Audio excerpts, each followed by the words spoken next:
Ibrahim Hooper is with us. He is the National Communications Director for the Council on American Islamic Relations, also known as CARE, care.com.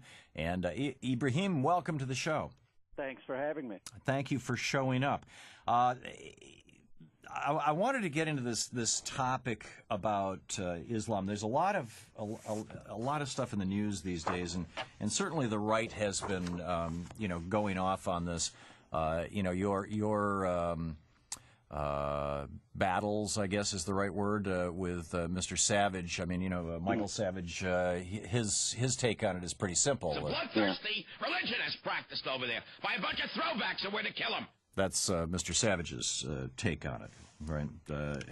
And yet, yeah, it's very interesting. We see this controversy over the last day or two about this DHS report on right-wing groups and how the right is all going crazy because they say they're being stereotyped and they're going to be profiled, and geez, sounds familiar, Yeah. That they're going to be profiled based on the wrong actions of a tiny minority. Right. Well, and last year the Department of Homeland Security issued a report on left-wing extremist groups, and they were looking specifically at things like Earth Action and some of the. But it's just ironic that those who are every day pumping out misinformation and stereotypes and calls for profiling and calls for excluding people based on their religious and political beliefs, that they would suddenly, take offense at, when the spotlight is pushed in their direction. Yeah. Well said. I have an email here. The other day, we had a guest on who it was nuts. I said to this guy, okay, he was going off about how violent Islam is, and I said, well, what's your solution? He said, convert them all to Christianity. And I think all across my listening audience, there was a giant, jaws falling to the floor as people were saying, going, what did this guy say? Oh, is that the Waleed Shobat Yeah, guy? yeah. And I mean, this guy is notorious. I mean, he's been quoted as saying Islam is the devil, and there's a whole cottage industry of these people that travel the country trying to stir up hostility towards Islam and Muslims, and that's their right. But we just hope that if they're given a platform, that others with a different viewpoint are given a platform. And I thank you for having me on. Well, sure, and it's not specifically in response to that, because I think that we pointed out fairly clearly in the interview, and I don't know if you've had an opportunity to listen to it, that he was a crank. Although he's not here to defend himself, so I'll just leave it at that. But I got an email here, for example, in response to that from Sean in Minnesota, saying, as an avid follower of your excellent radio show, I'm ready to follow up on talk regarding Islam engendered there a couple days ago. You were rather heatedly defending Muslims against. This is a listener speaking to me. You were rather heatedly defending Muslims against charges of Islam being a violent religion. You indicated that 99+% of Muslims do not believe in a violent interpretation of the Quran, but 1% of a billion people is a lot of people, and that. And here we have this story about Afghan women stoned for protesting the rape law. That's the problem we deal with every day, is that we say, okay, Islam's a religion of peace, Muslims aren't violent, they're just ordinary people going about their daily business, and then you see the beheadings, and you see the bombing, and you see all of these kinds of things. It's a real problem, because whatever we do to help educate people about what Islam really is, we take one step forward, but then when somebody does something like that and claims to be doing it in the name of Islam, we go two steps back. So right, and here's the question that I have, and I shared my take with about this on that show that we referred to a few minutes ago, and of course my guest didn't have anything deeper to say than convert them to Christianity, which I thought was stupid. But if I were to, and I actually have, I mean, all over the world, visited mosques and synagogues and Christian churches, and spoken in more than a few of them on at least 4 continents, and I think I could drop. It would be safe to say, and I'm guessing you would probably agree with this, that you could walk into pretty much any Christian church anywhere in the world and not hear a priest or a pastor or whatever they may call them there, in that particular denomination call for the death of other people.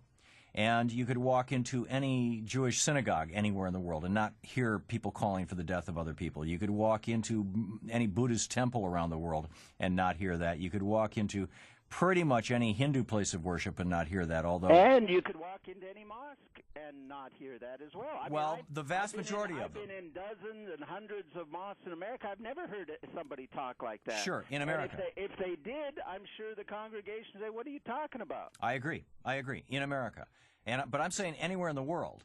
And I think that we both have to acknowledge that this the Wahhabism, as it has spread out of Saudi Arabia and all over the world, along with a few other virulent strains of Islam, that it is possible to walk into mosques in some parts of the world and hear a call for arms, a call for death. Well, again, I've never heard it, and I hear that this is said in different places, and I'd have to hear it for myself. But when you get to the heart of it, when you look at the areas of the world where you have Muslims involved in conflict, they're not essentially religious conflicts. You go to Kashmir, violence in Kashmir. It's not religion. It's history. It's geography. It's politics. You go to Chechnya. It's not religion, even though there's religious component. It's about land and control and politics and geography and history. You go to Palestine, it's the same thing. It's always other issues with this veneer of religion used as a justification for some actions, but the essence, the core of the conflict is not a religious conflict. There's not a religious conflict in Palestine between Muslims and Jews in the region. That is used by both sides as a motivator or a justification for sometimes inappropriate actions. Well, and I think but at essence, the conflict is not about that. It's about land. It's about oppression. It's about who controls what, who lives where. Well, and an analog to that may well be what were characterized as debate as battles between Protestants and Catholics in Northern Ireland that were really about British invaders, the Orangemen, the Protestants. It wasn't. They didn't sit down and talk theology. They talked about history and politics. Here's the question that I've tried to get to here a couple of times today. It seems to me that and we only have a minute left here. If you can stick around, because I want to I'd like to actually have a conversation about this.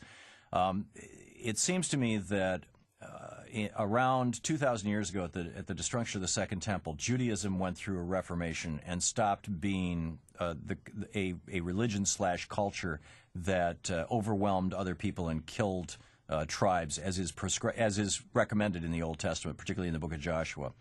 Around the 1600s, Christianity pretty much stopped that. Christianity went through a reformation, both as a consequence of King Henry VIII and Martin Luther. Judaism went through a reformation, and I haven't seen that reformation writ large in Islam. Well, I think the reformation is of Muslims. Muslims are in dire need of reform. That's my point, and it needs to happen from within Islam. I'm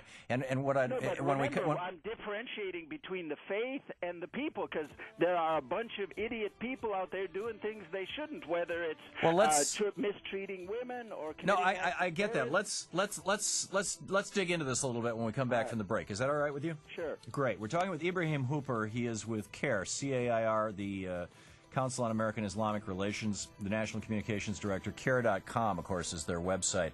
We'll be right back. Thom Hartmann here with you, by the way. 866-987-THOM.